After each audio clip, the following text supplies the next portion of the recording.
I hope this finds you well, and I hope that you're not having any difficulties at work or any family members are sick. If you are having any problems or anything you feel like I can help you with, please contact me. We're kind of on this together. I just wanted to go over a couple of things. I just finished grading the discussion from last week, and you guys had some very good discussions. Of course, many did choose theories that apply to communal diseases, and there were a couple of discussions related to pain, and I would encourage you to read those. Those are excellent, and I think you would benefit greatly. They are really good. The other thing I wanted to point out that I don't know if you've ever had the opportunity or not, but is citing secondary sources. Now, some have cited, there were a few people that did cite a source that was in the text. This one on page 337 related to natural history of disease. And the author quoted or cited Revelle and Clark, 1965. And it is listed in the back of the chapter.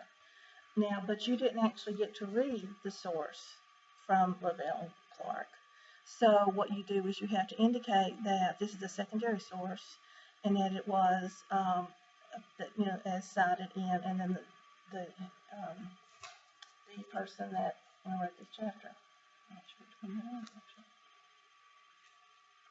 It was McEwen. So you would say Lewis and Clark, 1965, as cited in McEwen, and then the date for that. I have an example of this in the announcements. Kind of take a look at your 6th edition APA, and you'll see an example of this as well. It's important, especially in graduate school, that you look at primary sources anytime you can, but sometimes you can't. And it's perfectly okay to use this source, as long as you indicate that it's not something you read from the original material.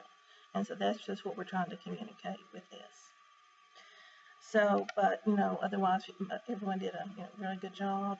Remember that you do need to research the topic, to at least pull one article from the literature or from a professional website that does, discuss and increase your knowledge of the topic that we're talking about.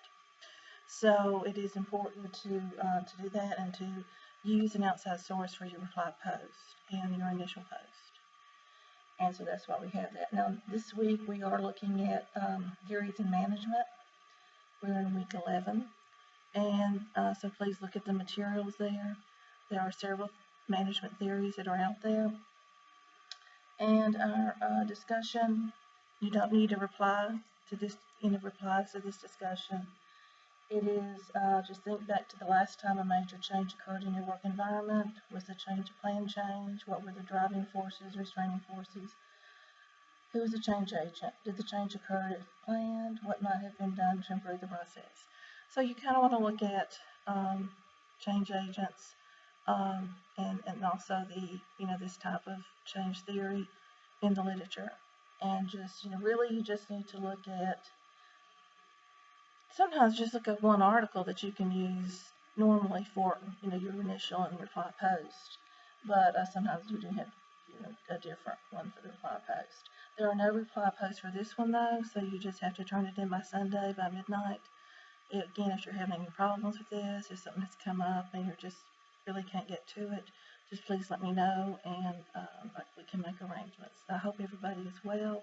If there's anything I can do, please communicate with me and let me know, how I can help you.